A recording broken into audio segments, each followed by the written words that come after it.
and a very warm welcome to you from any beautiful part of earth.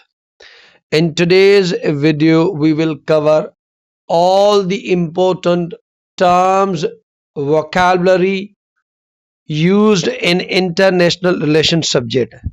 जी हाँ, आज के इस video lecture में हम कवर करेंगे जितने भी इम्पोर्टेंट टर्म्स वोकैबुलरी वगैरह यूज होती है आईआर के अंदर। और मैं ये हमेशा मानता आया हूं, if you are using these terms in your paper, that will give the impression that you have a well versed knowledge of that particular subject, and checker will give you advantage benefit as compared to others. अगर आप ये terms इस्तेमाल करेंगे ना तो आप खुद ही feel करोगे कि आपने बहुत अच्छा पेपर किया है और चेकर को भी पता चलेगा कि इसको अपने पेपर की अच्छी नॉलेज है। तो चलिए विदाउट वेस्टिंग फर्दर टाइम आज का लेक्चर शुरू करते हैं। ये ग्लोसरी के टर्म्स है, तकरीबन 200 आज के इस वीडियो में हम कवर करने लगे हैं। ठीक है, तो शुरू करते हैं। यहां में हम पेन ले लें।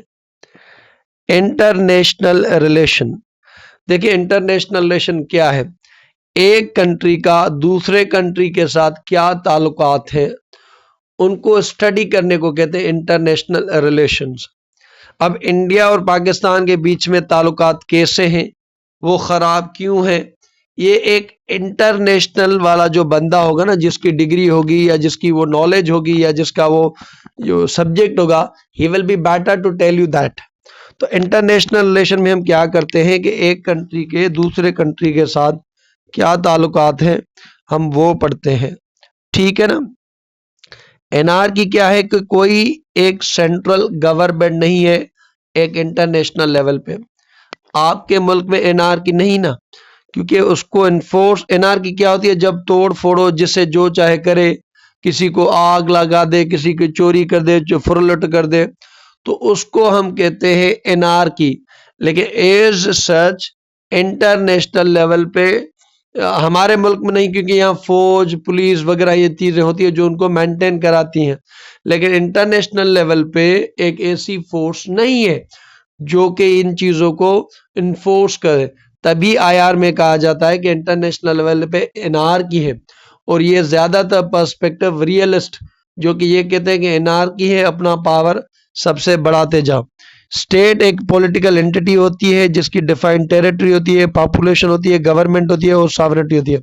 अब फलस्तीन एक मुकम्मल रियासत इसलिए नहीं क्योंकि उसके पास आप देख लें कि पॉपुलेशन तो है, थोड़ी बहुत गवर्नमेंट तो है, लेकिन आज के टाइम में उसकी टेरिटरी डिफाइन नहीं कि ये टेरिटरी। अभी तक उनकी काफ़ी सारी टेरिटरी पे इजराइल काबिज है और वो आज के टाइम इंडिपेंडेंट अपने जो रिलेशंस हैं, डील्स वगैरह है, वो भी नहीं करते। क्या आज के टाइम जो फलस्तीन है, क्या वो वेपन्स की किसी के साथ डील कर सकता है? तो वो इस हिसाब से, तो जब रियासत बन जाती है उसकी एक टेरिटरी होती है, पॉपुलेशन होती है, डेफिनेटरी, और एक गवर्नमेंट होती है जो कि अपने फुल फ्लेज, अभी उनको यूएन में मुकम्मल परमानेंट वहां पे वो ऑब्जर्वर सीट के हिसाब से है ना, एज अ कंप्लीट मेंबर नहीं है। Fourth is nation state, state represent single national identity. देखिए पाकिस्तान के अंदर नेशन ज्यादा है, आप कहेंगे वो कैसे? पंजाब के अंदर पंजाबी है, सिंध के अंदर सिंधी है, बलूचिस्तान के बलूची है, केपी के अंदर पठान है। तो एक ऐसी रियासत जिसके अंदर एक ऐसी सिंगल नेशनल हो तो उसे कहते हैं हमारे ऐसे कहते हैं कि ये एक नेशन स्टेट है। और उसका बेहतरीन मिसाल जो है वो आप जापान को लिख सकते हैं। जापान के अंदर एक ही कौम है, एक ही कल्चर है, एक ही लैंग्वेज है। तो mostly Japan is perfect example to give nation state. Sovereignty क्या होती है कि सुप्रीम अथॉरिटी। पाकिस्तान के अंदर सुप्रीम अथॉरिटी पाकिस्तानी लोगों की है, पाकिस्तानी गवर्नमेंट की है। यहाँ पे लाहौर में ये नहीं हो सकता कि नरेंद्र मोदी साहब जो चाहेंगे, या इंडिया में हम नहीं चाहेंगे कि। तो सॉवरेनिटी क्या होता है कि जब आफ्ता इख्तियार हो, जब आप उसे कंट्रोल करें, उसे इंटरनेशनल में सॉवरेनिटी कहते हैं। नेशनल इंटरेस्ट क्या है? Goals state seeks to achieve. अब हमारा नेशनल इंटरेस्ट क्या होगा अफगानिस्तान के मामले में कि वहां से टीटीपी को उखाड़ा जाए, वहां से टीटीपी को खत्म किया जाए। हमारा नेशनल इंटरेस्ट क्या होगा कि कश्मीर इंडिया से आजाद हो। हमारा नेशनल इंटरेस्ट क्या होगा, बलोचिस्तान डेवलप हो जाए, हमारा नेशनल इंटरेस्ट क्या होगा, सीपैक डेवलप हो जाए। तो जो गोल आप अचीव करना चाहते हो वो आपका नेशनल इंटरेस्ट होता है। लास्ट है इस स्लाइड का पावर। पावर ये होता है कि जब आपके पास इतना पावर हो आप अगले के कंट्री को इन्फ्लुएंस करो उसके डिसीजन को, उसे पावर कहते हैं। अब अमेरिका के पास पावर होता है हमसे वो काम कराने के जो वो चाहता है। मसलन उसके पास IMF वर्ल्ड बैंक है जो हमें पैसे देते हैं, उनसे हमने F-16 लिए हैं तो उनके यहाँ पावर है। सऊदी अरेबिया के पास पावर था जब हम एक मलेशिया और टर्की ने एक ब्लॉक ज्वाइन किया था इमरान खान के टाइम, जब वो जाना चाह रहे थे तो सऊदी अरेबिया नाराज हुआ था तो हम नहीं गए थे, शाह महमूद भी नहीं गए थे, फिर किसी और को भेजना पड़ा था क्योंकि हम उन पे ज्यादा डिपेंडेंट है, ऑयल की वजह से, लेबर की वजह से, पैसों की वजह से, तो उन पे ये पावर था। तो पावर क्या होता है, जब आपके पास पावर, जैसे देखें अगर आप बाहर जाना चाहिए, अगर आपका फादर आपको रोके और आप नहीं जा सके तो आपके फादर के पास पावर है। तो पावर ये होता है कि जब एक कंट्री दूसरे कंट्री को इन्फ्लुएंस करे, उसके डिसीजन को इन्फ्लुएंस करे, तो उसे हम कहते हैं पावर कहते हैं। सेकंड हम आगे हार्ड पावर। आपका जो मिलिट्री और आपकी जो इकोनॉमी होता है वो आपका हार्ड पावर होता है। चाइना, अमेरिका, उनके पास बहुत पैसे, बहुत बहुत बड़ी मिलिट्री है और आज के टाइम चाइना के पास अमेरिका से बड़ी नेवी है, तो ये उनके हार्ड पावर हो गए। सॉफ्ट पावर की बात करें, आपके जो कल्चर, आपका वैल्यू, देखिए अमेरिका के अंदर जो यूनिवर्सिटीज हैं, उनके जो डिग्री प्रोग्राम है, उनके जो कपड़े हैं, उनका जो खाना है, उनका जो ये सारी चीजें जो आ जाती है, उनकी जो drama, movie, Facebook, social media, ये उनका टिकटॉक पहले चाइना का था, अभी उसके काफी सारे शेयर्स अमेरिका के, अमेरिकन कंपनी, तो ये सॉफ्ट पावर में आ जाता है। तो एक होता है हार्ड पावर, दूसरा सॉफ्ट पावर। सॉफ्ट पावर आपके ड्रामाज, मूवीज, कल्चर, खाना पीना, ये। अब स्मार्ट पावर जो है combination of hard and soft power, कि अगर हार्ड पावर और सॉफ्ट पावर दोनों मिल जाए ना तो उसे हम कहेंगे स्मार्ट पावर। तो ये अगर आर्मी के टाइम में टेक्नोलॉजी AI यूज हो रही है तो ये स्मार्ट पावर हो जाएगा, ठीक है ना, इसे हम कहेंगे स्मार्ट पावर। रियलिज्म क्या है, theory emphasising power, security, self. वो रियलिज्म एक ऐसी थ्योरी है जो कहती है कि आपका सेल्फ इंटरेस्ट, आप अपने इंटरेस्ट को देखो, ज्यादा से ज्यादा अपना पावर बढ़ाओ, कोई एक इंटरनेशनल लेवल पे कोई अथॉरिटी नहीं, आप बस अपना सोचो, बाकी को छोड़ को। एक होता है उसके बाद क्लासिकल रियलिज्म, वो कहती है based on human nature and lust for, अच्छा ये भी क्लासिकल रियलिज्म है। क्लासिकल रियलिज्म और रियलिज्म ये है कि ये ह्यूमन नेचर को कहते हैं कि ह्यूमन नेचर जो है वो एक इविल टाइप है। ह्यूमन नेचर जो है ना, आप देखा हमेशा इंसान की जो नेचर है ना वो हमेशा पावर वाली रही है, चाहे जर्मनी का हिटलर हो, आज रशिया का आज के टाइम प्यूटन हो, नॉर्थ कोरिया का किम जोंग उन हो, मोदी हो, नेतन्याहू हो, तो उनकी नेचर ह्यूमन इविल है और ये दूसरे के कंट्री को, उनके लैंड को कब्जाना चाहते हैं और इनको लस्ट पावर होती है। आप देखिए प्यूटन कितने सालों से रशिया से हुकूमत कर रहा है, किम जोंग उन कितने सालों से कर रहा है, मोदी कश्मीर में क्या कर रहा है, नेतन्याहू इजराइल, ये लोग फलस्तीन में क्या कर रहे हैं। तो ये क्लास जो लस्ट फॉर पावर और अपने उसमें।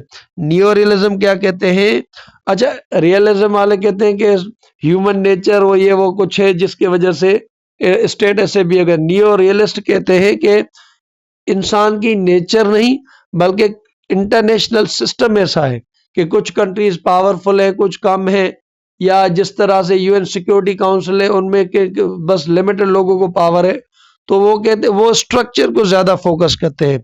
तो नियो रियलिस्टिक वाले ज्यादा स्ट्रक्चर को फोकस करते हैं। Offensive realism state seek to maximize power.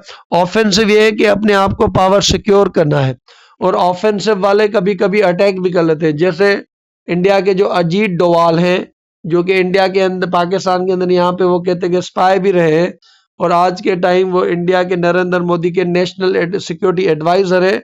वो कहते हैं कि हम जब भी हमें फील होगा कि पाकिस्तान को अटैक करना हम करेंगे, उन्होंने 2 दफा किया भी था, एक उन्होंने बालाकोट स्ट्राइक करना ढोंग रचा था और अभी उन्होंने कहा है ऑपरेशन सिंदूर। वो कहते हैं हम छोटे छोटे ऑपरेशन करेंगे, न्यूक्लियर तक जाएंगे नहीं। तो अटैक करना तो इसे कहते हैं ऑफेंसिव रियलिज्म। डिफेंसिव, आप अपनी इतनी कैपेबिलिटीज बढ़ाओ कि अगर आपके ऊपर अटैक हो तो आप डिफेंड कर लो, और पाकिस्तान अभी इसी मॉडल पे डिफेंसिव, हम इंडिया पे पहले जाके अटैक नहीं करते लेकिन हमारी इतनी कैपेबिलिटीज है हम खुद को डिफेंड कर लें। चाइना और इंडिया के मामले में इंडिया डिफेंसिव रियल है, हमारे मामले में वो ऑफेंसिव है, क्योंकि हम छोटे कंट्री है तो हमसे वो पंगा ले लेता है। यही काम वो कभी भी नींद में भी चाइना के साथ नहीं करेगा कि चाइना की कोई बाउंड्री शॉन्ड्री वो क्रॉस करके उनके मिसाइल, तो वो उनसे नहीं करेगा, उसको पता है कि वो उनको फिर खड़का देंगे। तो ये डिफेंसिव। लिबरलिज्म क्या है थ्योरी? लिबरलिज्म थ्योरी ये कहती है कि आप अपने कोऑपरेशन करो, जैसे जैसे यूरोपियन यूनियन है, यूनाइटेड नेशंस है, कि आप अपने मामलात बातचीत से हल करो, ज्यादा कोऑपरेशन करो। और उसका बेहतरीन मिसाल यूरोपियन यूनियन और यूनाइटेड जनरल असेंबली, या जो हम क्लाइमेट से लेके जो काम करते हैं वो जो है वो आप बेहतरीन मिसाल लिख सकते हैं कि लिबरलिज्म है। अब हम आते हैं नियो लिबरलिज्म क्या कहता है? Emphasize institution and interdependence under anarchy. अब ये भी कोऑपरेशन की बात करते हैं कि कोऑपरेशन करना है, लेकिन ये भी कहते हैं कि हमारी इंटरडिपेंडेंस है। जैसे वर्ल्ड हमारी देखो, पाकिस्तान की चाइना पे कितनी डिपेंडेंस है, कितने वेपन्स हमें देते हैं, तो या हमारे सऊदी पे या यूएई पे कितनी डिपेंडेंस है, तो that is a neo liberalism. ठीक है। कंस्ट्रक्टिविज्म की बात करें, focuses on ideas, norms, identities. अब आप देख लें कि जैसे ओआईसी है, तो क्या कंस्ट्रक्शन बनी है कि जो भी मुस्लिम कंट्रीज होगा उसके इंटरेस्ट को हम प्रोटेस्ट करेंगे, तो ये क्या है? कंस्ट्रक्टिविज्म। इजराइल और फलस्तीन में पाकिस्तान किसकी सपोर्ट करता है? जो मुस्लिम है, फलस्तीनियन लोग। अगर हमारी भी खुद मना रियासत अगर जूश होती तो हम जूश लोगों को, क्योंकि हमारी जो कंस्ट्रक्शन होती है यही रिलीजन के बुनियाद पर होती है। आज के टाइम हम फलस्तीन को सपोर्ट करते हैं, एक तो वो राइट है, दूसरा हमारे लीडर वो कह चुके हैं कायदे आजम, तीसरा ये कि वो मुसलमान है। अभी इंडिया के साथ, अभी ईरान के साथ उनके पंगे हुए, इजराइल और अमेरिका के, तो हम ईरान के साथ सपोर्ट है, क्योंकि यहाँ पे बहुत शिया पॉपुलेशन है, एक तो मुस्लिम कंट्री है।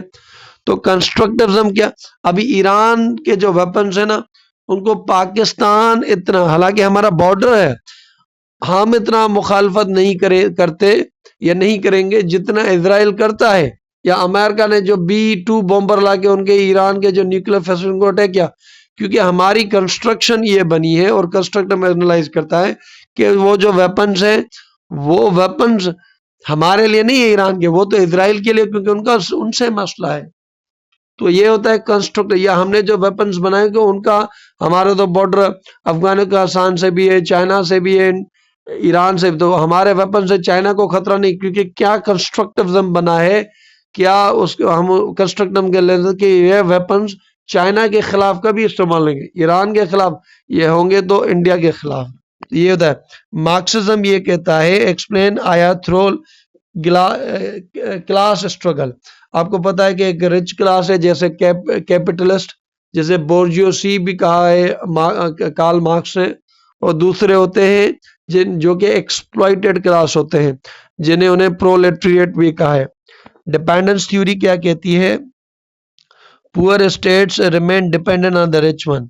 अब आप देख लें कि जो जो हम ही कह लें, हम चाइना पे डिपेंडेंट, IMF डिपेंडेंट, वर्ल्ड हमारे इस पे वर्ल्ड बैंक पे डिपेंडेंट, सऊदी पे डिपेंडेंट। तो हम जो डिपेंडेंस थ्योरी है तो वो हमें समझाती है कि हम इन पे क्यों डिपेंडेंट है, कैसे डिपेंडेंस है। वर्ल्ड सिस्टम थ्योरी कहती है कि दुनिया के 3 लेयर है। एक में जो रिच कंट्री आ गए, जैसे अमेरिका, चाइना, यूरोपियन वाले। दूसरे जो बीच वाले होंगे, जैसे हंगरी, इटली, सेमी पेरिफेरी। और बाहर में जो है वो आ गए पेरिफेरी वाले, जैसे बांग्लादेश, पाकिस्तान, ईरान, यमन, ऐसे कंट्रीज बाहर वाले। तो वर्ल्ड सिस्टम थ्योरीज ने कंट्रीज को 3 लेयर्स में, कोर, सेमी पेरिफेरी और पेरिफेरी। फेमिनिज्म बात करती है कि जेंडर के जो रोल्स हैं, IR, वैसे तो फेमिनिज्म औरतों के हकूक की बात करना, लेकिन फेमिनिज्म इन IR की बात करेंगे तो जेंडर के जो रोल्स हैं, वुमन के जो रोल हैं या किसी और जेंडर के IR में क्या है उनके ऊपर होगी तो होगा। अब हम बात करते हैं पोस्ट कॉलोनियलिज्म की। वेस्ट कहता है कि western dominance in global narratives. Post colonialism, पहले कॉलोनियलिज्म क्या होता था कि वो जाके वहां पे कंट्रोल कर लेती थी। आज के टाइम में हमको आपको डोमिनेट किया जा रहा है, गुलाम बनाया जा रहा है, उनके अपने कल्चर और इन चीजों से। तो ये आप पोस्ट कॉलोनियलिज्म में देख सकते हैं कि कॉलोनाइजेशन के बाद आज के टाइम में मामला कैसे हैं। हेजमोन उसे कहते हैं कि एक रियासत जो कि दूसरे रियासत को कंट्रोल करे। अब अमेरिका एक हेजमोन है, अगर वो कुछ किसी पे अटैक करेगा तो दूसरे रियासत छोटे छोटे पे कंट्रोल नहीं करते, तो हेजमोन उसे कहते हैं, ठीक है ना। और एक डोमिनेंट होता तो अमन भी होता है, तो उसे कहते हैं हेजमोन। यूनिपोलरिटी भी एक तरह से, जब एक दुनिया में सुपर पावर हो तो उसे कहते हैं यूनिपोलरिटी। और 1991 के बाद जब यूएसएसआर टूट गया था तो दुनिया यूनिपोलरिटी हो गई। बायपोलरिटी जब दुनिया में दो बड़ी ताकतें हो। सेकंड वर्ल्ड वार के बाद दुनिया दो पोलरिटी में थी, एक यूएसएसआर और दूसरा अमेरिका। फिर वो कोल्ड वार शुरू हो गई, कम्युनिज्म और कैपिटलिज्म की आइडियोलॉजी शुरू हो गई, प्रोक्सी वारफेयर शुरू हो गई, स्पेस वार, नेट 1991 में यूएसएसआर डिसइंटीग्रेट हुआ। मल्टीपोलरिटी आज के टाइम, आज एक हकीकत है, चाइना के पावर है, रशिया एक पावर है, चाइना अमेरिका एक पावर है, यूरोप वाले एक पावर है। तो आज के टाइम मल्टीपोलरिटी है, बैलेंस ऑफ पावर। देखिए, प्रिवेंट करना कि एक कंट्री ज्यादा ताकतवर ना हो जाए। अभी चाइना जब राइज हो रही थी तो अमेरिकन जो प्रेसिडेंट थे उनकी पॉलिसी थी कि चाइना के वो बैलेंस किया जाए, उससे ज्यादा बढ़ने ना जाए। तो उन्होंने इंडिया को मदद किया, इंडिया को वेपन्स वगैरह या न्यूक्लियर सप्लाई। तो ये बैलेंस ऑफ पावर, या हम भी करते हैं बैलेंस ऑफ पावर कि इंडिया अगर रफाइल ले लेता है तो हम जेट एंड सी ले लेते हैं। इंडिया ने वेपन्स बनाना तो हम नहीं बनाते। तो बैलेंस कर दिया कि एक कंट्री जब ज्यादा पावरफुल ना हो जाए तो उसे कहते हैं balance of power. Band wagoning उसे कहते हैं कि एक पावरफुल कंट्री है, आप उसके साथ जुड़ जाओ।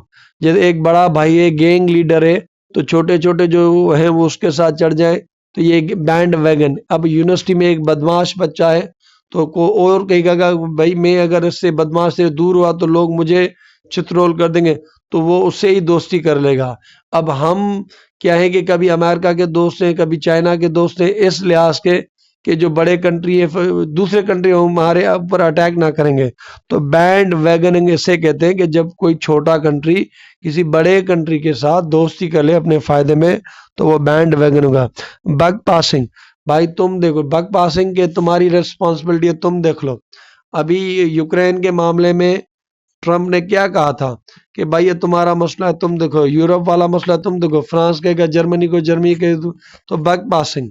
तो ऐसे जैसे गेम भी होती है ना, जब तक कि आप फेंकते रहते हैं, तो जब कोई इंटरनेशनल लेवल पे कोई रियासत जिम्मेदारी ना ले तो उसे हम कहते हैं बग पासिंग। सिक्योरिटी डायलेमा क्या है कि अगर कोई एक कंट्री एक काम करे तो दूसरा फील करिए कि भाई मेरे लिए है, तो उसे कहेंगे सिक्योरिटी डायलेमा। अब जब अमेरिका ने वेपन्स बना ले तो ये सिक्योरिटी डायलेमा हो गया कि ये यूएसएसआर ने कहा हमारे लिए इस्तेमाल होंगे, फिर दीगर यूरोप वालों ने बनाए। जब चाइना ने बनाए तब इंडिया को लगा भाई चाइना के वेपन हमारे लिए हैं, फिर चाइना ने बनाए तो पाकिस्तान को लगा ये वेपन हमारे लिए। तो ये होते सिक्योरिटी डायलेमा कि आप कुछ भी करो तो उसका असर दूसरे कंट्री पे पड़े, that is security dilemma. Deterrence के अंदर रोकना। अब हमने जो वेपन बनाए हैं ना वो इसलिए नहीं कि इंडिया पे चलाने, उसको रोकना है। अब हमारे पास जब न्यूक्लियर वेपन आ गए तो इंडिया को ये होगा कि अगर मैं उन पे अटैक करूंगी, फुल फ्लेज वार करूंगी, तो उनके पास न्यूक्लियर वेपन, वो अटैक करेंगे, तो वो उस डर से अटैक नहीं करेगा। तो उसे कहते हैं डिटरेंस, कि अगले कंट्री को रोकना कि वो हमारे ऊपर अटैक ना करे। कंटेनमेंट क्या था? Preventing spread of rival influence. और ये हुआ था कि जो यूएसएसआर का जो इन्फ्लुएंस था उसको कम करना था। तो ये उस तनाजुर में कंटेनमेंट कि उनके इन्फ्लुएंस को कम करना। अपीजमेंट क्या होना? कंसेशन देना ताकि कन्फ्लिक्ट ना हो। ये जर्मनी को जब पोलैंड के कुछ हिस्से दिए गए थे तब ये एक अपीजमेंट की पॉलिसी थी। हिटलर था ना, तो उन्होंने कुछ जर्मनी या पता नहीं किसी और कंट्री के कुछ, तो यूरोप वालों ने कहा भाई रख लो लेकिन इससे जंग नहीं होगी। तो उन्होंने हिटलर ने वो जमीन भी रख ली और अटैक भी किया। आज भी ट्रम्प यूक्रेन के साथ वही करा कि यूक्रेन को डोनबास का जो रीजन है वो रशिया को आप दे दो, फिर जंग नहीं। तो ये अपीजमेंट है, खुश करना कि भाई हाँ तुम रख लो, कंसेशन देना, appeasement. Collective security, joint security against aggression. NATO एक कलेक्टिव सिक्योरिटी है, या यूएन सिक्योरिटी काउंसिल अगर मिलकर कुछ करते हैं तो कलेक्टिव सिक्योरिटी, सो इकट्ठे आना से collective. Alliance means formal agreement और म्यूचुअल बेनिफिट। एससीओ एक अलायंस है, या अभी सऊदी अरेबिया के साथ हमने डिफेंस पैक्ट किया है तो वो एक अलायंस है, तो इसे कहते हैं alliance. Treaty means written agreement, पानी के मामले में इंडिया और पाकिस्तान का रिटन एग्रीमेंट है तो वो ट्रीटी है। डिप्लोमेसी कहते हैं कि आप अपने ताल्लुकात जंग के बजाय बातचीत से हल करो, उसे कहते हैं डिप्लोमेसी। फॉरेन पॉलिसी, स्टेट के जो अफेयर्स, गोल्स अचीव होते हैं उन्हें कहते हैं फॉरेन पॉलिसी।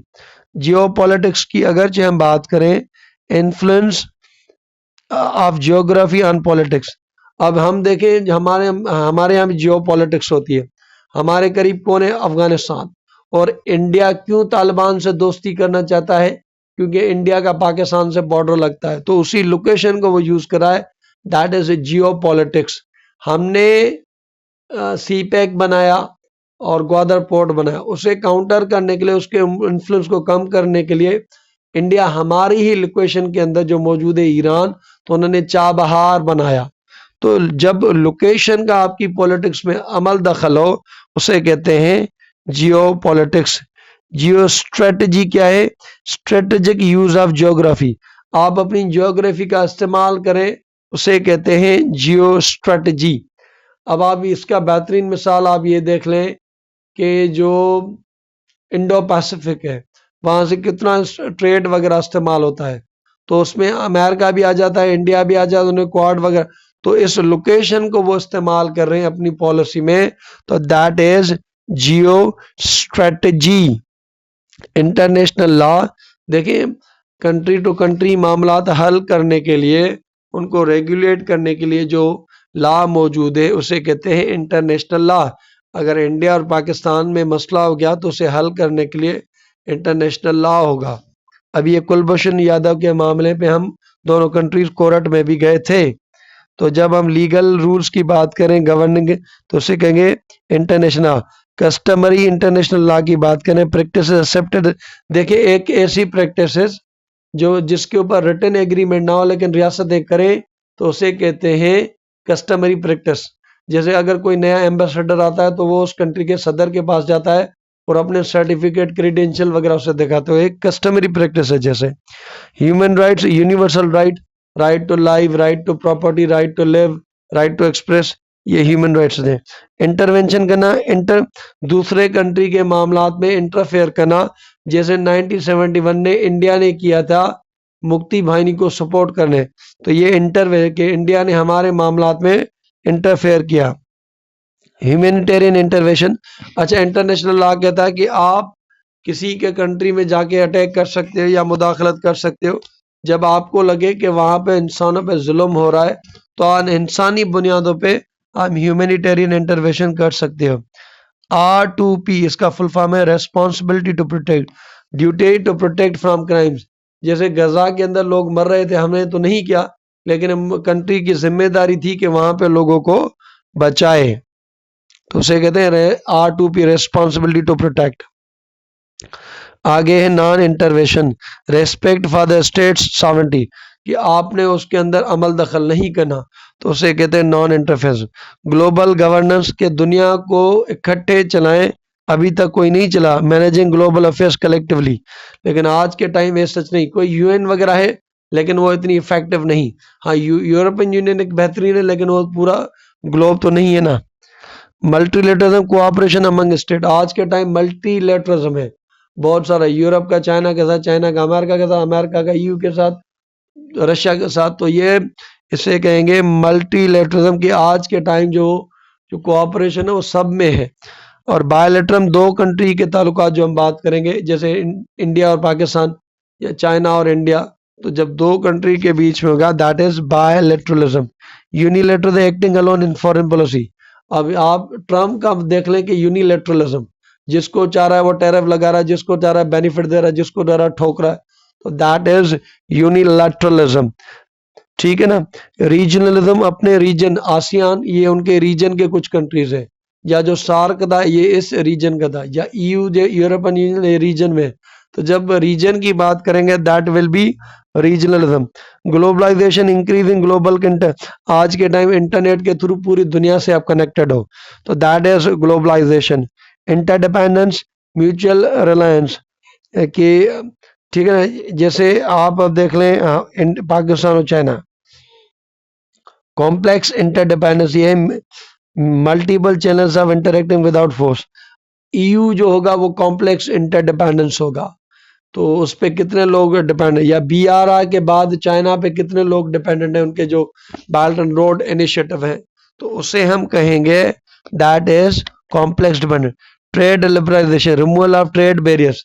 अब ये फ्री ट्रेड करने बैरियर क्या आते हैं ट्रेड के ऊपर, कि अब अगर इंडिया उस पर टैरिफ लगा देता है कि मैं ये फोन बेचना चाहता हूँ, तो इंडिया उस पर टैक्स लगा देता है, तो ये ट्रेड बैरियर। अगर वो टैक्स वगैरह नहीं लेता तो ये हो जाएंगे ट्रेड लिबरलाइजेशन, ट्रेड को फ्री करना, कोई ड्यूटीज, कोई टैक्स, कोई ऐसे ना लगाना, तो दैट इज ट्रेड। प्रोटेक्शनिज्म, अभी आपने ट्रम्प ने देखा कि वो अपनी मार्केट अपनी उन्होंने आईफोन को कहा कि आप यहाँ आके बनाओ, और जो दीगर कंट्रीज अपने सामान अमेरिका में भेज रहे थे तो उन्होंने उन पे टैरिफ लगा दिए, that is a protectionism.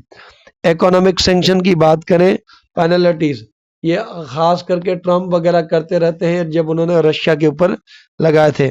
Embargo से कहते हैं कि जब आप ट्रेड ना करो, कतर ने, सऊदी अरब ने कतर के ऊपर लगाया था एम्बार्गो कि आपसे कोई ट्रेड वगैरह नहीं करना, तो जब आप ट्रेड वगैरह खरीद ना करो that is embargo. Cold war, जब हॉट वार ना हो, डायरेक्ट कन्फ्रंटेशन ना हो, उसे कहते हैं कोल्ड वार। और यूएसएसआर और चाइना, यूएसएसआर अमेरिका के बीच में थी, आज के टाइम कहीं ना कहीं ये आप चाइना और अमेरिका के दरमियान देख रहे हो। हॉट वार ये था जब डायरेक्ट मिलिट्री कन्फ्रंटेशन हो। प्रोक्सी वार क्या विरोध है, कि जब आप दूसरे कंट्री के इंटरफेरेंस करो, that is proxy war. Hybrid warfare में मिलिट्री और नॉन, जैसे मिलिट्री भेजो तो ये मिलिट्री वाले, लेकिन आप आज साइबर टेक्नोलॉजी भेजो, उसकी ग्रिड बंद कर दो, बिजली बंद कर दो, तो ये हो जाएगी हाइब्रिड वारफेयर। एसिमेट्रिक वारफेयर कहते हैं कन्फ्लिक्ट बिटवीन अनइक्वल, जैसे अभी इंडिया और पाकिस्तान और अफगानिस्तान के बीच में एसिमेट्रिक, क्योंकि उतनी ऐसी फौज है नहीं जैसे हमारी फौज है, बिल्कुल ट्रेंड फोर्स देंगे, तो ये एसिमेट्रिक हो जाएगी। Terrorism, use of violence to achieve your political, terrorism कहते हैं। काउंटर टेररिज्म, टेररिज्म के खिलाफ जो ऑपरेशन होते हैं उनके काउंटर कहते हैं। इंसर्जी कहते हैं आर्म्ड रेबेलियन अगेंस्ट अथॉरिटी, तो अगर कोई एक, जैसे बीएलए है, वो एक तरह से इंसर्जेंसी भी कह सकते हैं कि वो रियासत के खिलाफ है। सिविल वार कहते हैं internal arm conflict, civil war ज्यादा चलती है कि यहाँ पे जो गोरिल्ला वारफेयर शुरू हो जाए, ज्यादा तक चले, that is civil war. Peace keeping क्या होती है, कि यूनाइटेड नेशन अपनी फौजें भेजती है कंट्री से लेकर, उससे कहते हैं पीस कीपिंग। यूएनओ जिसे ब्लू हेलमेट कहते हैं, तो वो पीस कीपिंग होती है। Peace building, long term conflict resolution, के अभी सूडान के अंदर कोई मसला है, कश्मीर का मसला है, फलस्तीन, तो पीस बिल्डिंग करेंगे तो हम उस मामले को हल करेंगे। Conflict resolution, ending dispute peacefully. Arms control, ये वेपन्स के बारे कहते हैं कि उन्हें हमें कंट्रोल करना चाहिए, उन्हें हमें ख़त्म, उस पर वो बात भी करते हैं कि आर्म्स को हम रिड्यूस करें। आगे चलते हैं, डिसआर्मामेंट के हथियारों को ख़त्म करें। रशिया और अमेरिका ने साल्ट और स्टार्ट नामी ट्रीटीज भी की थी, जिसमें वो चाहते थे कि वो वेपन्स, जैसे न्यूक्लियर वेपन, मिसाइल वेपन्स हैं, उनकी कोई प्रोडक्शन वगैरह ख़त्म करें। न्यूक्लियर डिटरेंस, किसी कंट्री को न्यूक्लियर के थ्रू रोकना, कि अगर तुम हमें अटैक करोगे तो हम भी अटैक करेंगे, that is nuclear. Mutually assured destruction, भाई अगर इंडिया को पता है कि वो वेपन मारेगा न्यूक्लियर, तो हम भी उन पे मारेंगे, तो दोनों की तबाही तबाही, इसे कहते हैं mutually assured destruction. Non proliferation का मकसद है न्यूक्लियर वेपन्स को बढ़ने ना देना, उसकी टेक्नोलॉजी को ना बढ़ने देना, that is non. Strategic stability, balancing preventing escalation, के कोई एस्केलेशन ना बढ़ जाए, सिचुएशन खराब ना जाए, तो उसे कहते हैं strategic stability. Arms race, India ने लिए तो हमने लिए, अमेरिका ने लिए तो रशिया ने, तो आर्म्स रेस, बस उसने लिए, बढ़ते जाओ बढ़ते जाओ, इसे कहते हैं arms race.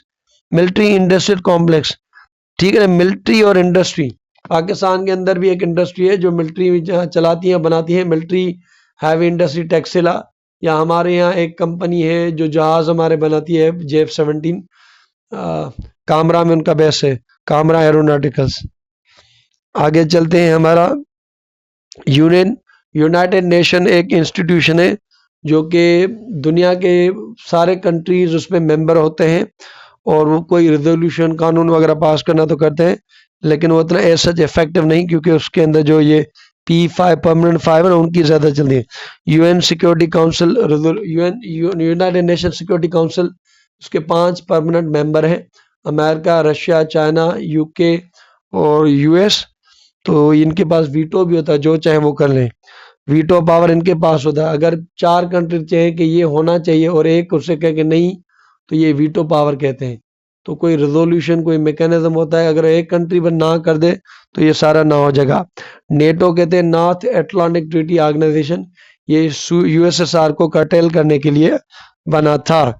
EU European union है, ये एक पॉलिटिकल और इकोनॉमिक ऑर्गेनाइजेशन है, और जो आपस में ट्रेड वगैरह करते हैं। 27-28 का मेरे ख्याल 27 से तो UK निकल गया था, यूनाइटेड किंगडम, ब्रेक्जिट वाला मामला आपको याद होगा। अभी यूक्रेन उसमें मेंबर बनना चाह रहा है। ASEAN, association of south east Asian nation, ये इनका ग्रुपिंग है, ये मुस्लिम कंट्री का OIC ग्रुप है।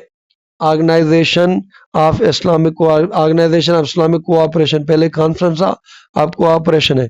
South Asian association regional cooperation, SAARC, जिसमें इंडिया, बांग्लादेश वगैरह मेंबर है, लेकिन ये ठुप पड़ा है क्योंकि इससे इंडिया अब नहीं चलने दे रहा। अभी बातें हो रही है कि पाकिस्तान, चाइना और बांग्लादेश के मिलके इंडिया से हटके कोई और बना ले। वर्ल्ड ट्रेड ऑर्गेनाइजेशन, जो कि रेगुलेट करता है कि ट्रेड कैसे हो रहा, अगर कोई कंट्री ट्रेड में किसी और कंट्री के साथ नाइंसाफी तो नहीं करती, तो वो वर्ल्ड ट्रेड ऑर्गेनाइजेशन देखेगी। IMF, इंटरनेशनल मॉनेटरी फंड, अगर किसी कंट्री के पास पैसे नहीं होते कि अपना वह बिल चुकाए, तो उसे IMF देता है, लेकिन वो शर्तें भी देता है, और हम शायद दुनिया की सेकंड मोस्ट कंट्री है जिन्होंने IMF के लोन इतने लिए हैं। वर्ल्ड बैंक, डेवलपमेंट का कोई प्रोजेक्ट बनाने, कोई पुलें बनाई है, कोई सड़कें बनाई है, कोई ट्रेन का प्रोजेक्ट है, तो वर्ल्ड बैंक आपको देता है। NGOs होते हैं जो फलाई के काम करते हैं, नॉन गवर्नमेंटल MNC होती है, मल्टी नेशनल कॉर्पोरेशन कंपनी, एक ऐसी कंपनी जिसकी दुनिया में रीच हो तो वो MNC है। जैसे टेक्सला, अब टेक्सला अमेरिका में गाड़ी नहीं पूरी दुनिया में भेजता है। एप्पल हो, उसकी फोन्स पूरी दुनिया में। तो सैमसंग हो, तो उसे कहते हैं MNC, multi national corporation companies. Track 1 diplomacy, track 2 होता है इनफॉर्मल। जब देखिए ट्रैक 1 में क्या होता है कि जब आपके सदर टू सदर मिले, एम्बेसडर मिले, ट्रैक 1 डिप्लोमेसी। ट्रैक 2 डिप्लोमेसी से कहते हैं कि जिसमें आपके कोई बिजनेस वाले लोग मिल जाए, छुपा छुपा के मिले, तो उसे कहा जाता है track 2 diplomacy. Public to engaging foreign publics, ठीक है ना। अब पब्लिक डिप्लोमेसी क्या है कि यहाँ पे अमेरिका US एड दे रहा था, यूनिवर्सिटीज बना रहा था, स्कूल बना के दे रहा था, अस्पतालें, तो यहाँ पे ये पब्लिक डिप्लोमेसी है कि पब्लिक में अमेरिका की अच्छी गुडविल जाएगी, तो दैट इज पब्लिक डिप्लोमेसी। उसके बाद है cultural diplomacy, using culture to influence other. आप देख लें चाइनीज के जो कन्फ्यूशियस है या अमेरिका जो कल्चर है वो भी इस्तेमाल करते हैं कल्चरल डिप्लोमेसी में। या चाइना ने अभी टिकटॉक किया तो वो उस तरह से उनको इन्फ्लुएंस करा था। साइबर वारफेयर, आज के टाइम डिजिटल, किसी पे बैंकों पे हमला कर देना, किसी के बिजली पे हमला कर देना, तो ये होता है साइबर, हम गन्स वेपन से नहीं लेकिन टेक्नोलॉजी से हमला करना, तो दैट इज साइबर वारफेयर। आगे है इंफॉर्मेशन वारफेयर, जंग, मालूमात की जंग हो तो उसे कहेंगे इंडिया हमारे खिलाफ जो मालूमात फैलाता है कि ये ऐसा मुल्क है, ऐसा मुल्क है इधर, तो ये इंफॉर्मेशन वारफेयर है। Energy security, reliable access to energy, अभी एनर्जी, रशिया चाइना ने यहाँ पे जो CPEC बनाया उसे पता था कि साउथ चाइना सी और इंडो पैसिफिक में कुछ भी हो जाए तो पाकिस्तान के थ्रू CPEC पे से थ्रू वो अपना ऑयल मंगा ले, तो ये उसकी होगी energy security. Climate security, security risk from climate change. आज के टाइम कितनी क्लाइमेट तबाही कर रहा है, तो उसे कहेंगे climate security. Environmental politics, global environmental governance. आज के टाइम जो पेरिस एग्रीमेंट वगैरह है या हम जो बातें करते हैं, दैट इज एनवायरमेंटल पॉलिटिक्स। या ट्रम्प वहां से निकल गया, that is environmental politics. Migration कहता है कि एक बंदा एक मुल्क से निकल के दूसरे में चला जाए, दैट इज माइग्रेशन। रिफ्यूजी, एक बंदा जाके दूसरे मुल्क में पनाह ले ले, रिफ्यूजी। रिफ्यूजी मीन्स भागने वाला, और असाइलम कहते हैं पनाह लेने को। अगर आप कंट्री को छोड़ जाते हैं रिफ्यूजी, अगर आप दूसरे कंट्री में जाके पनाह ले लेते हो, दैट इज असाइलम। अपनी टेरिटरी के बॉर्डर को, जैसे इंडिया के बीएसएफ होते हैं, पाकिस्तान रेंजर होती है, तो that is border security. Territorial integrity महफूज करना, कि बाहर से कोई आके आपकी टेरिटरी में इंटर ना करे, टेरिटोरियल इंटीग्रिटी। सेल्फ डिटर्मिनेशन, लोगों को हक हो कि वो क्या चाहते हैं। जैसे हम चाहते हैं कि आप कश्मीरी लोगों को हक दें, आपके साथ आना चाहे तो चले जाएं, आज़ाद होना चाहे तो आज़ाद हो जाए, पाकिस्तान के साथ आना चाहे तो, that is self determination. Separatism, demand of independence. अगर कोई सेपरेटिज्म की बात कराए, तो जैसे सोमाली लैंड, जैसे अभी इसराइल ने रिकॉग्नाइज भी किया है, वो सोमालिया से अलग हुई है, तो वो सेपरेटिज्म है। Nationalism, loyalty to your nation above all. भाई इंडिया, मोदी ये नेशनलिस्ट लीडर हैं जो अपने कौम का सोच रहे हैं, बाकी भाड़ में जाएं। पेट्रोटिज्म, अपने मुल्क से मोहब्बत करना। Populism, politics appealing to the masses against elite. जैसे इमरान खान की जो पॉलिटिक्स है ना, वो बड़े एलिटिस्ट को मैं भी पसंद ना हो, लेकिन उसकी जो पॉलिटिक्स आम लोगों को बहुत पसंद है, तो that is populism. Authoritarianism, concentrated political power. एक पावर जो है वो एक इदारे के पास हो, चंद लोगों के पास हो, तो अथॉरिटिज्म। जैसे नॉर्थ कोरिया के अंदर अथॉरिटिज्म है। स्टेट बिल्डिंग, रियासत को बनाना। स्ट्रेंथनिंग गवर्नेंस कैपेसिटी, तो उसे कहते हैं state building. Ethnic conflict, violence based on identity. जैसे म्यांमार के अंदर रोहिंग्या के जो मुसलमान हैं उनको मारा, so that is ethnic conflict. Sectarianism, Shia Sunni sectarianism. Ideology, आपके जो आइडियाज बिलीव होते हैं उसको कहते हैं आइडियोलॉजी। Legitimacy, public acceptance. अभी तालिबान के पास लेजिटिमेसी नहीं है कि वो असली हुकूमत है। Political culture, shared political values. आपके जो वैल्यूज होते हैं डेमोक्रेसी वगैरह, उसे कहते हैं political culture. Strategic culture, state security behaviour. Strategic culture, आप ये देखें ना, हमारा भी एक स्ट्रेटेजिक कल्चर है कि इंडिया अगर हम पे अटैक करेगा कुछ भी, तो हम उसका लाजमन जवाब देंगे, इससे न्यू नॉर्मल नहीं होना। स्टेट सिक्योरिटी बिहेवियर पैटर्न्स, अगर इंडिया कुछ ना कुछ खरीदेगा तो हम कुछ ना कुछ खरीदेंगे, तो इसे हम कह सकते हैं strategic culture. Risk society, globalised risk beyond borders. एक ऐसी रिस्क जो कि क्लाइमेट के फॉर्म में या टेररिज्म के फॉर्म में बाहर जा रही है, तो इसे कहेंगे रिस्क सिक्योरिटी। ग्रेट पावर, बहुत बड़ा पावर होता है, ठीक है ना, तो हम उसे कहते हैं, अमेरिका सुपर पावर है, यूके एक ग्रेट पावर है, फ्रांस एक ग्रेट पावर है, एक होता है मिडिल पावर जैसे पाकिस्तान वगैरह। स्मॉल स्टेट्स, यमन वगैरह, अफगानिस्तान स्मॉल। राइजिंग पावर, जो कि चढ़ रहा, आज के टाइम राइजिंग पावर कौन सा हो सकता है? आज के टाइम ब्राजील को आप कह सकते हैं, इंडिया आप कह सकते हैं, जापान आप कह सकते हैं। तो ये revisionist, state seek to change status quo. अगर रिविजनिस्ट है, जैसे अभी जापान पहले पैसिफिस्ट था, वो कहता कि हम जंगे नहीं करेंगे। अभी उनकी जो सनाए टकाइची है, उन्होंने कहा कि हम जब अगर ताइवान पे हमला हुआ तो जापान अपनी फौजें भेजेगा। तो ये रिविजनिस्ट है कि पहले वो एक तरह से थे, अब वो कहते हैं स्टेटस को ऑफ पावर, जैसे चल रहा है वैसे चलने दो, उसे कहते हैं स्टेटस को ऑफ पावर। ग्लोबल साउथ और ग्लोबल नॉर्थ, जो गरीब कंट्री है वो ग्लोबल साउथ में है, डेवलपिंग कंट्री, और जो डेवलप्ड कंट्री है वो ग्लोबल नॉर्थ में। और साउथ साउथ कोऑपरेशन, जो कोऑपरेशन है अमंग द डेवलपिंग कंट्रीज, उसे कहते हैं global south. North south divide, जो डेवलप कंट्री है वो नॉर्थ में और जो डेवलपिंग है वो साउथ में। एड डिप्लोमेसी, एड के थ्रू मदद करना, डिप्लोमेसी करना, दैट इज एड डिप्लोमेसी। जैसे यूएसए के एड के थ्रू अमेरिका करता था। डेप्ट डिप्लोमेसी, ये चाइना को लगता है कि चाइना लोगों को कर्ज देता है, फिर उनसे वो काम कराता है जो वो चाहता है, सो दैट इज अ डेप्ट diplomacy. Economic statecraft, using economy to foreign policy. Economic, अब ये भी चाइना पे लगता है कि चाइना अपनी इकोनॉमी बीआरआई के थ्रू कर्ज देता है, फिर अपने फायदे की चीजें करता है। Strategic partnership, long term cooperation. अभी पाकिस्तान और चाइना के बीच क्या है? स्ट्रेटेजिक कोऑपरेशन है, स्ट्रेटेजिक पार्टनरशिप है कि लॉन्ग टर्म हम कर रहे हैं, कि उन्होंने यहाँ पे बहुत सारी इन्वेस्टमेंट की है, तो that is strategic. Alliance politics, India ने अलायंस क्वाड के थ्रू दीगर कंट्रीज, हमारा किसके साथ है, चाइना, हमने अलायंस सऊदी के, तो इसे कहते हैं alliance politics. Trust deficit, India और पाकिस्तान में कोई यकीन नहीं कि सच से कुछ होगा, तो यहाँ पे ट्रस्ट डेफिसिट है। कॉन्फिडेंस बिल्डिंग मेजर्स, ऐसे इकदाम करना शुरू कर दें जैसे कि बहाली हो कि हम अच्छा काम करेंगे। देखिए अगर हम इंडिया से क्रिकेट खेलना शुरू कर दें तो ये एक कॉन्फिडेंस बिल्डिंग मेयर होगा। फिर हम कोई सार्क को रिवाइव कर दें तो ये एक कॉन्फिडेंस बिल्डिंग मेयर होगा।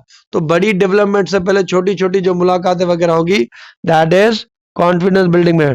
ट्रैक वन डिप्लोमेसी, जब हमारे ऑफिशियल मिलेंगे उसे कहेंगे ट्रैक वन डिप्लोमेसी। उसके बाद आ जाता है सबमिट डिप्लोमेसी, के लीडर्स जब मिलेंगे तो उसे कहेंगे सबमिट डिप्लोमेसी, और एससीओ वगैरह में ये मिलते हैं।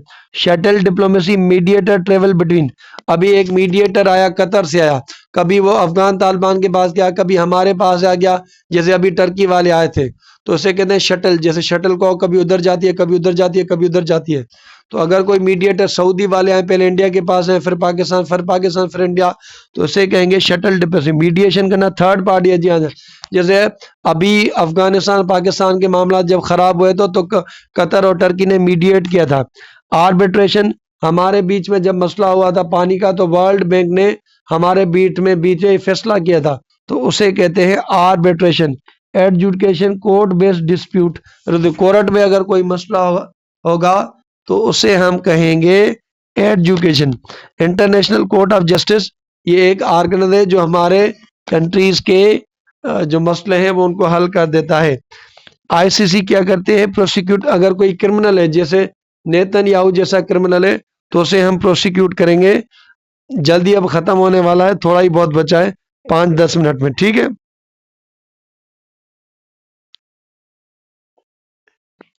International regimes, rules governing specific rules, ठीक है ना। तो कुछ ऐसी बातें जो इंटरनेशनल लेवल पर चलती हैं तो हम उसे कहेंगे international regimes. Norms accepted behaviour, अब ये नॉर्म कि आप किसी कंट्री में इंटरफेयर नहीं करेंगे, तो ये नॉर्म है। Identity politics, politics based on identity, भाई ये पख्तू, ये जूस जो है, जूस पे जो सियासत होती है तो उसे कहेंगे आइडेंटिटी पॉलिटिक्स। अभी जूश लोगों पे ऑस्ट्रेलिया पे हमला हुआ, तो उस पे नेतन्याहू अल्बनीज ऑस्ट्रेलिया के पीएम पे भड़क गए कि तुमने ऐसा, तुमने ऐसा। आइडिशनल पावर इन्फ्लुएंस थ्रू आइडियाज, तो अगर हम आइडिशनल पावर की बात करेंगे कि power through ideas. Structural power, power embedded in system, आज के टाइम दुनिया में कैसा सिस्टम है कि एक डेवलप्ड कंट्री है, डेवलपिंग, और जो जिस तरह से चल रहा है, तो वो एक स्ट्रक्चरल पावर है। एजेंडा सेटिंग, सेटिंग करना एजेंडा कि किस पे बात होगी, कौन सी चीज होगी, that is agenda. Global Commons, दुनिया जैसे सबके जो कॉमन बात हो, सबके फायदे की बात हो, global Commons. Outer space politics, governance of outer space activities, वैसे आयला कहता है कि सारा स्पेस आपका है, सब ह्यूमन काइंड का है, लेकिन वहां पर भी जैसे अभी रशिया ने कहा कि वो चांद पे न्यूक्लियर वेपन बनेगा, तो ये होगा आउटर स्पेस पॉलिटिक्स हो जाए। फिर अमेरिका कुछ करेगा। मैरीटाइम सिक्योरिटी, पानी की security. Safety of seas and trade, तो इसे कहते हैं मैरी टाइम सिक्योरिटी, के जो समुद्री रास्ते हैं वो सेफ और सिक्योर हो, that is maritime. Blue economy कहता है सस्टेनेबल ओशन रिसोर्सेज, जैसे समंदर से जो ट्रेड होता है या उनसे जो ट्रेड निकलता है, तेल निकलता है, मछलियां निकलती है, तो उसे कहते हैं blue economy. Freedom of navigation, country के पास, मुख्तलिफ कंट्री के पास नेविगेशन का राइट हो कि जो जहां जाना चाहिए उसके कोई रोके ना समंदर में, तो उसे कहते हैं choke point. Strategic narrow points, जैसे स्ट्रेट ऑफ हर्मोज है, ईरान का जो है ना, तो ईरान कभी कभी कहता है कि हम आपका तेल बंद कर देंगे दुनिया का, तो ये एक चोक पॉइंट बन जाता है जहां पे वो रोके, ठीक है। Energy Jio politics, politics of energy resources, अभी वेनेजुएला, अभी जो ट्रंप ने कहा कि रशिया की जो 2 लुक्वाइल और रोजनेफ्ट, ये रशिया की जो 2 बड़ी ऑयल कंपनी थी, उस पर सैंक्शन लगा दिए, इंडिया को मना किया कि उनका ऑयल ना खरीदो, तो ये जो है वो एनर्जी पॉलिटिक्स है। Resource nationalism, state control of resources से कहेंगे resource nationalism. Critical mineral, essential mineral जो कि चाइना 70 से 80% कवर करता है, रेयर अर्थ मिनरल भी कहते हैं। Strategic autonomy, independent foreign policy decision making. तो अगर आपकी स्ट्रेटेजिक ऑटोनॉमी है तो आपकी फॉरेन पॉलिसी आज़ाद है, जैसे अमेरिका चाइना की। नॉन अलाइनमेंट, किसी मिलिट्री ब्लॉक का हिस्सा ना बनना, तो that is non alignment. Neutrality, किसी पॉलिटिक्स का हिस्सा न बनना, again Switzerland neutrality. Pivot to Asia, USA ने कहा था कि अब उसका फोकस जो है यूरोप पे नहीं, रशिया पे नहीं, एशिया पे, चाइना की वजह से that was pivot to Asia. Indo Pacific merit, ये भी इंडो पैसिफिक समंदर में, that is Indo belt and road initiative China का है, जो कि कंट्रीज में कनेक्टिविटी बढ़ा रहा है ताकि वो अपने इस प्रोजेक्ट के थ्रू लोगों को चीजें बेच सके, उनसे कच्चा सामान खरीदे भी सही, और उनको वो लोन वगैरह भी दे रहा है, अपनी फेवर में कर रहा है। Great game, competition of regional influence, वैसे कहेंगे ग्रेट गेम। आगे आ गए न्यू कोल्ड वार, जो कि न्यू यूएस चाइना के बीच में है। Multiplex world, diverse global order जो है उससे कहेंगे multiplex. Global power shift, power जो है वो चेंज हो रहा है एक पावर से। थ्यूसिडेटिव, राइजिंग पावर और जो एस्टेब्लिश पावर है उस पर जब टक्कर होगी तो उसे कहेंगे थ्यूसिडेटिव। ये चाइना और अमेरिका मामला है। Real politics based on power, उसे कहते हैं not idea, that is real politics. और आज के टाइम रियल पॉलिटिक्स चलती है, आइडियाज नहीं चलते। Grand strategy, long term strategy उसे कहते हैं। Strategic depth, security through geographic buffer, कि स्ट्रेटेजिक डेप्थ ये हो कि सिक्योरिटी थ्रू जियोग्राफिक बफर्स, कि आप जैसे हमारे ये था कि अफगानिस्तान के अंदर भी हमारा असर रसूख हो कि अगर हमें इंडिया कभी हमारे ऊपर अटैक करे तो हम उसको भी अटैक करें, तो that is strategic depth. Military doctrine, जो मिलिट्री के प्रिंसिपल होते हैं उसे कहते हैं मिलिट्री रेड लाइंस, कि ये नॉन नेगोशिएबल है। कश्मीर हमारे लिए रेड लाइन है, ठीक है ना। एस्केलेशन, मिलिट्री को इंटेंसिफाई करना। डी एस्केलेट, शांत करना। क्राइसिस मैनेजमेंट, हैंडल करना, कोई क्राइसिस आ जाए। स्ट्रेटेजिक कम्युनिकेशन है, दूसरे में आइडियाज को शेयर वगैरह करना। नैरेटिव पावर, पावर को हम कहते हैं जो टीटीपी है वो है फितना अल खवारिज, और बीए लोग फितना अल खवारिज, तो नैरेटिव वारफेयर इसे कहते हैं। International order, rule based global system, ये कहते हैं कि आज के टाइम जो गवर्नेंस है उसे कहते हैं कि रूल के हिसाब से चले। Liberal international order, order based on liberal ideas. ये लास्ट हमारी slide. Rule based order, governance through rules, global stability, के कोई मेजर कन्फ्लिक्ट ना हो, इंटरनेशनल लेवल पीस कोएग्जिस्टेंस, के अमन से सारे रहें, peaceful coexistence. Zero sum game, एक का जितना फायदा हो दूसरे का उतना ही नुकसान, zero sum. Positive sum game, mutual gain, zero sum में एक का नुकसान एक का फायदा, पॉजिटिव सम गेम में दोनों का फायदा। Negative sum, everyone loss, negative sum game में हर कोई लूज करेगा। Strategic competition, long term rival, short term war, ठीक है ना। तो long term rivalry, short term war, जैसे कहते हैं इंडिया और पाकिस्तान के बीच में। International cooperation, joint problems, global security, दुनिया की पूरी की सिक्योरिटी। और आज का last term world politics, interaction of power at global level, इसे कहते हैं world power. Thank you so much, अल्लाह हाफिज, बाय बाय।